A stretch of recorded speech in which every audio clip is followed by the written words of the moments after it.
Tukiangalia haya yote kisiasa, I want to say that the impact is massive. If Uhuru and Matiang'i fully activate their plan, Kalonzo risks being isolated again. And unlike in previous elections, this time the game is not about the party loyalty, it's about public trust. Matiang'i enjoys credibility, especially among Gen Zs, professionals, and religious groups. Kalonzo is also respected, but seen as part of the old guard. Even Mount Kenya leaders are quietly supporting this transition.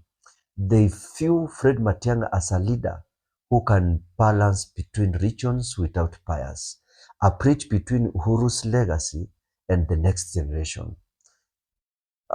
Kuna mtu mmoja Nyeri pia aliongea kwamba kama si Uhuru mwenyewe basi ni Matiang'i.